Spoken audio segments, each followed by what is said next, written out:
want to introduce you to this lady. This picture was taken on her 100th birthday. This is my Aunt Helen. My Aunt Helen will celebrate her 102nd birthday on May the 24th.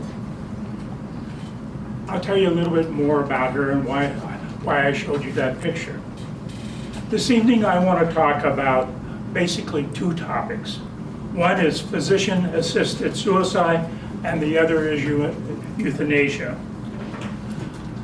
Each of these topics are extremely important because it's not going to affect me. It's going to affect all you young people out there because your future is what's decided by our government. First of all, let's talk about physician-assisted suicide. Physician-assisted suicide is defined as the voluntary termination of one's life by the administration of lethal substance with direct or indirect assistance by physicians. At the present time, these states have physician-assisted suicide: California, Colorado, Hawaii, Maine, Montana, New Jersey, Oregon, Vermont, Washington, Washington, D.C. And the reason I call this to your attention today is that the Nevada State Legislature is in the process of determining whether or not we're going to have physician-assisted suicide as well. So you need to know about the subject, you need to know the pros and cons, and whether or not this is going to affect you. So let's start off. Let's talk a little bit about statistics. That's one of my favorite subjects. Oregon data suggests that the majority of people who elect physician-assisted suicide, 90% of them, or 90.6% of them, say they're doing it because they're losing their autonomy. Now, if you've ever been in a senior citizens facility, that's absolutely true. 89% of basically say that they lost their enjoyment of life. The older you get, the more of your friends die, more of your family members die.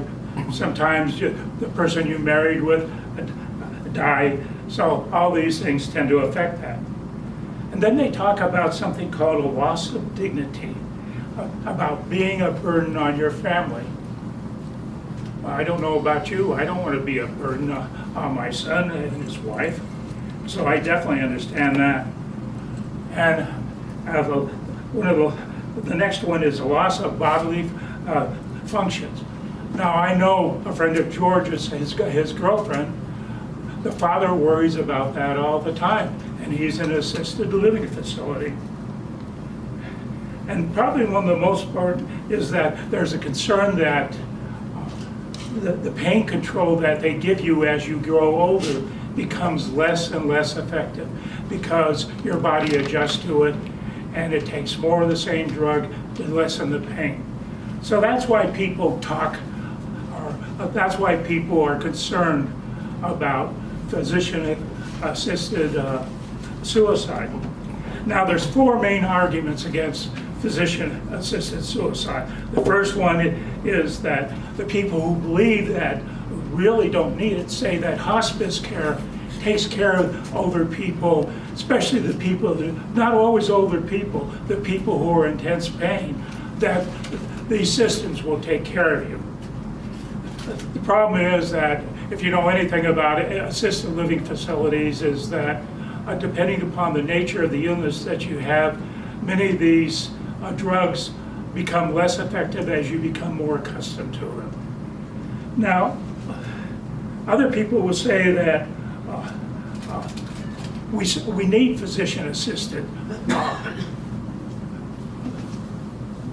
suicide because the drugs, like I said, drugs become less effective, and we don't want people to suffer, and that's exactly the arguments that they use. The next argument, one of the main arguments, is a loss of autonomy. The American Medical Association say that they're in the business of saving life, they're not in the business of killing people, and that's absolutely true. They have their Hippocratic oath that basically says do no harm, but other people would argue that we don't need a doctor to give these drugs out. We can actually have the drugs given by a medical assistant. Well, that's fine. Makes sense to me. The counter-argument is physicians who are approached with a request to assist in ending life. The physician is not forced to give to give the drug to the individual. Now, if you know anything about it, what drug they give them, generally they give them a barbiturate, and the barbiturate they don't actually administer the barbiturate to them. They give them a powder, and then they take this powder. The doctor actually writes a prescription. They take this powder, and then when they so choose, they pour the powder into a drink, and hopefully it was alcohol, and then they take it. I'll give you statistics about why this is good. And first of all, I want you to understand that I have personal preference. I believe that there should be assisted. People need to be given an option for assisted suicide. The next issue is like I told you, is a violation of the Hippocratic Oath. Now, the doctors say they have this the Hippocratic Oath that's been around since 1,000 years, if not longer, is that they'll do no harm. Well, the people who are against it say, well, the problem is the oath. What you need to do is change the wording in it to make it a little more palatable for doctors, which is absolutely ridiculous. And then the next argument is the slippery slope. And this is the one that I absolutely I find it so bad because it places the person at the mercy of the government and of other people. This has to do with what they call mercy killing.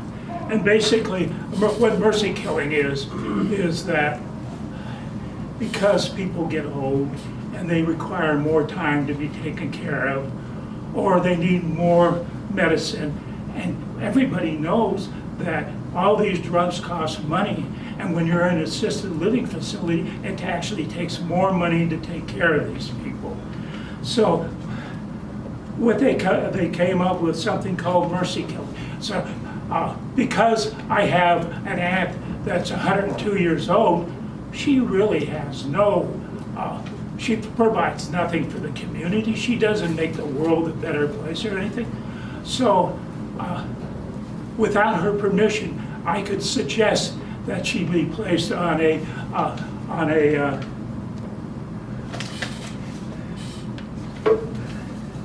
don't even like it talking about this. I could suggest that she be killed not with her permission, but actually without her permission. And some people will say, well, that's not true. We could never do that in the United States. If you know anything about United States history, that at one time, it was, I believe it was around 1917, there was actually people who were pressing for the euthanasia. Now, what is euthanasia? That's a nice term. Basically, is killing animals and killing human beings. Well, no one asks a dog or a cat if they want to kill them. Then they won't ask people who are burdened on society about the same thing. My fear about euthanasia is that the government will use it to get rid of the homeless people that don't provide anything. They'll get rid of the elderly because they don't really contribute anything. They're actually taking things. So if you trust the government, you're a lot better than I do, because I don't trust anything about the government. So let me give you some statistics about whether or not, let's start, the first thing was the physician assistants. In California, 2,858 people received the prescription. Only 1,800 of those people use that prescription. That tells me that of the 2,800 people that received the prescription on their own accord, decided not to use it. That's 1,000 people. That means a lot to me because they were given a choice. In Colorado, 222 people were given the prescription, 156 used it. Oregon, 3,280 people were given it, 2,159 used it. Vermont, 21 people were given the prescription. Vermont doesn't have that many people. 17 people decided to utilize it. These people made a decision, and I respect their decision because it was in their best interest. But euthanasia is a different monster. Like I told you, it was not, I believe it was 1917, that people in the United States were talking about using euthanasia to wean our population.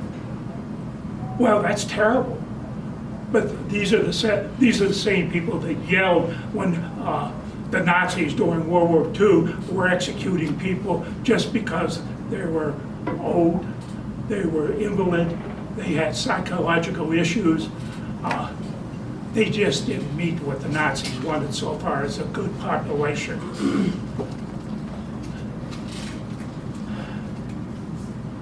Now, why did I show you a picture of my aunt? I love my aunt. She's very healthy. She's going to be 102, no serious medical issues, no heart issues. But suddenly, this federal government person showed up at her door, and they said, well, we want to talk to you about hospice care. Now, if you understand about what hospice care is designed for people who are going to die in 6 months. So when my aunt told me that, I couldn't believe it. So I went and saw her. I said, Aunt Helen, are you in the process of dying? She said, no. I said, why did you sign up for that? She says, well, the lady talked to me about it. And then I was questioning, well, if somebody's talking to you about hospice care, and they say you're going to die in 6 months, what's the story? It's simply a government agency taking advantage of a senior citizen, and hopefully she'll outlive them all, including they can go to hospice care. One of these, the last thing is, part of the problem we have in our society, we tuck senior citizens away in assisted living facilities or senior homes. Those are horrendous. They tend to be very bad, nasty places. So far as intellectual stimulation, there isn't any. So what I'm saying to you is, one of the things my aunt says to me I really like, she says, don't forget me. That's what they're afraid of.